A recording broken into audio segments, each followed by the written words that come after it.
অর্থ পাচার ঠেকাতে কঠোর আন্তর্জাতিক আইনি কাঠামো জরুরি বলেছেন প্রধান উপদেষ্টা। পর্তুগালে ভয়াবহ কেবল রেল দুর্ঘটনা, নিহত অন্তত 15।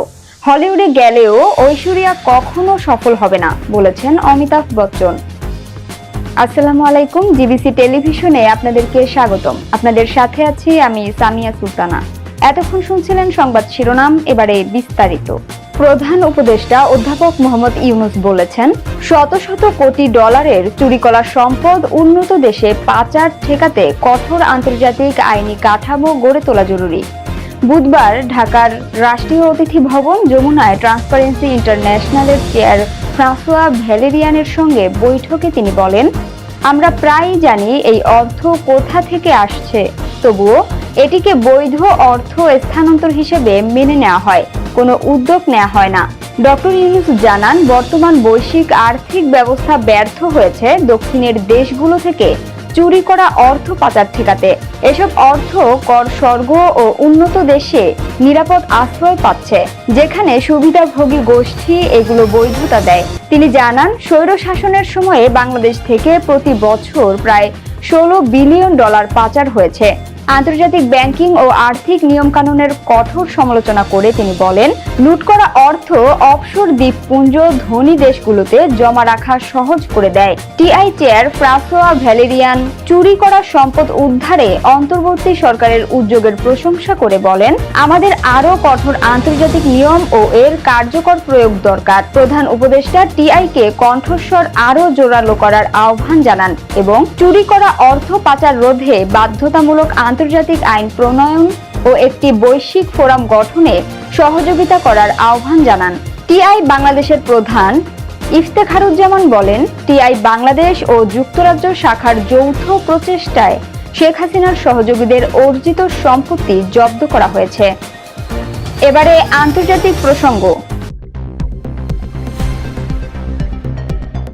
পর্তুগালে ভয়াবহ কেবল রেল দুর্ঘটনা, নিহত অন্তত 15।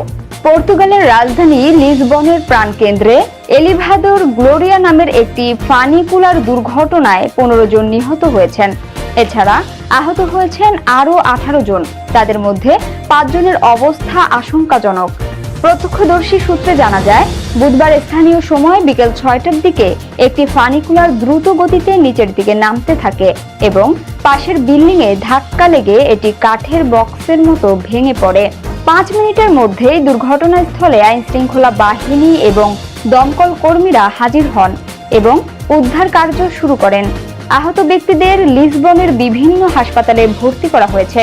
তাদের এক গর্ভবতী নারী ও তার শিশু সন্তান রয়েছে।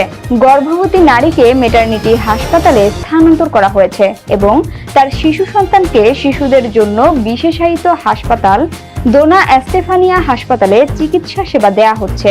আহত এবং নিহত ব্যক্তিদের মধ্যে দেশি বিদেশি নাগরিক রয়েছেন, তবে এখনো পর্যন্ত বিদেশিদের পরিচয় শনাক্ত করা যায়নি।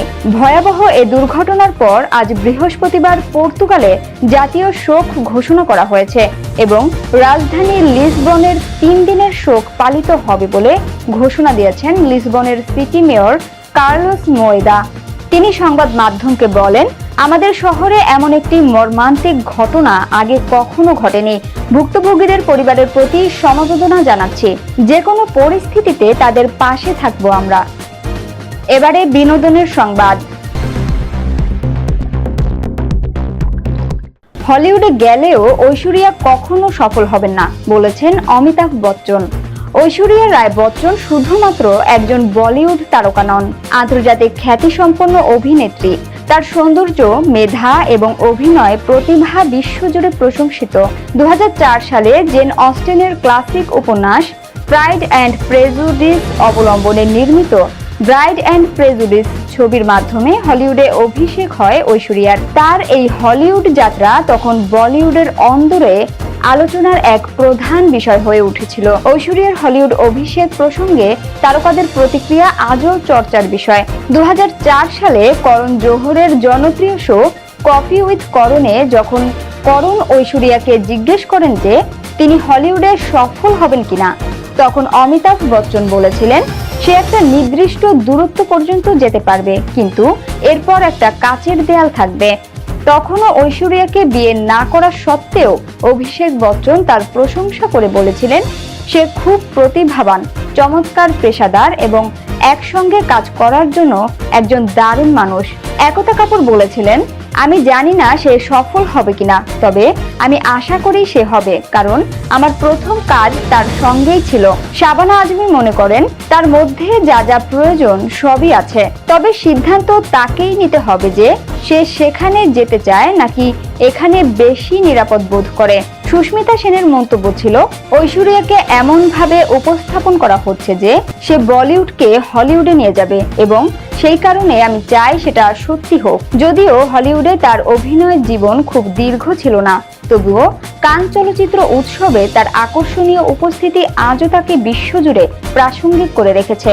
প্রতি বছর ভক্তরা অধীর আগ্রহে তার রেড কার্পেটের লুক দেখার জন্য অপেক্ষা করেন। সংবাদের শেষ পর্যায়ে শিরোনামগুলো জানিয়ে দিব আরো একবার। অর্থ পাচার ঠেকাতে কঠোর আন্তর্জাতিক আইনি কাঠামো জরুরি, বলেছেন প্রধান উপদেষ্টা। পর্তুগালে ভয়াবহ কেবল রেল দুর্ঘটনা, নিহত অন্তত 15। হলিউডে গেলেও ঐশ্বরিয়া কখনো সফল হবে না, বলেছেন অমিতাভ বচ্চন। জিবিসি সংবাদে এই ছিল এখনকার মতো। বিশ্বের যে কোনো প্রান্ত থেকে সর্বশেষ খবর জানতে ভিজিট করুন জিবিসি অফিসিয়াল ইউটিউব চ্যানেল ও ফেসবুক পেজ। এতক্ষণ সঙ্গে থাকার জন্য ধন্যবাদ সবাইকে। পরবর্তী সংবাদ দেখার আমন্ত্রণ রইল।